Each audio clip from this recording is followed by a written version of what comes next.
Quand j'étais jeune, j'étais une petite fille comme les autres, là. Je jouais à des affaires de petite fille. Mais à un moment donné, le toaster était brisé chez nous. Puis là, je me suis dit, il doit y avoir quelque chose que je pourrais voir, comment ça marche en dedans. Fait que je l'ai démonté. Puis j'ai vu qu'il y avait un fil qui n'était pas à sa place, qui n'était pas branché, puis il était tout noirci. Je l'ai rebranché, puis il marchait. Je travaille chez Premier Tech Division industrielle. Je suis électromécanicienne. J'ai étudié au Centre de formation professionnelle Pavillon de l'avenir de Rivière-du-Loup, le cours d'électromécanique de systèmes automatisés.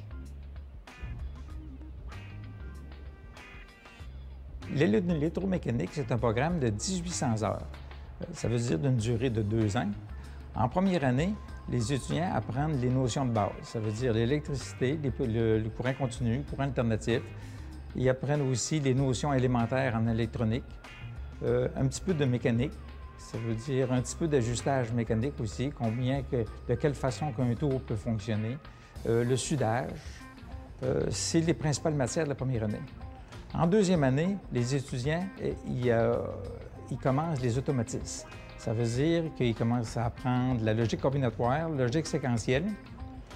Ils font de l'automate programmable et de la mini-usine pour terminer.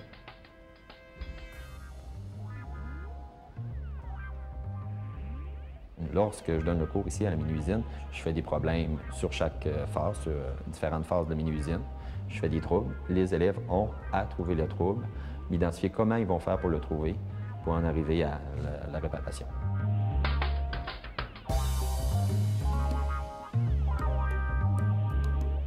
En début d'année, sur 2 ou 3 classes de débutants en électromécanique, il y a toujours au moins une classe où on a des filles. Une année, il est apparu dans ma classe une jeune fille qui s'appelait Manon Hauss. Elle s'est bien intégrée. Puis à la fin de son cours, ça a été facile pour elle de se trouver un emploi parce qu'elle répondait aux critères d'une électromécanicienne. Chez Premier Tech, dans la division industrielle, nous autres, on fait des machines industrielles, des palettiseurs, puis tout ça. On monte les panneaux électriques, nous autres, les électrotechniciens.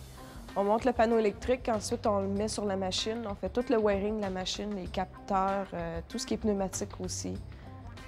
Tout ce qui marche à l'électrique puis à l'air, c'est nous autres qui le fait. La majorité se trouve un emploi dans de petites industries, prennent de l'expérience et se spécialisent dans un domaine en particulier. Il y a beaucoup de débouchés connexes. Un étudiant qui travaille dans la vente de pièces nous dit si je n'avais pas fait mon cours en électromécanique, je n'aurais pas pu décrocher cet emploi-là parce que je vends des pièces électriques ou mécaniques où j'ai appris à les nommer, leur utilité et appris différentes choses. Donc, ce n'est pas un emploi direct le métier, mais c'est un emploi indirect. Il faut que tu sois polyvalent, il faut que tu sois capable de toucher un peu à tout. Parce qu'en électromécanique, tu peux être appelé à faire autant de l'électrique, de la pneumatique, de l'hydraulique, souder un morceau s'il est brisé, puis il faut que tu le soudes pour que ça marche, il faut que tu sois capable de le faire. C'est un travail d'équipe parce que chacun fait sa partie de son travail, mais c'est le travail de tout le monde mis à la chaîne qui fait que le produit est bien fait à la fin. Ce que j'aime le plus de mon métier, c'est qu'on est appelé à travailler avec les gens autour de nous. On est en communication toujours.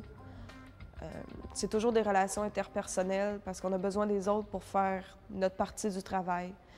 Ce que j'aime le moins, c'est qu'il faut se lever de bonne heure parce qu'on commence à 7 heures, puis des fois, ça ne nous tente pas tout le temps. Surtout là, il fait noir le matin quand on se lève, là. Mais sinon, tout le reste, ça va super bien.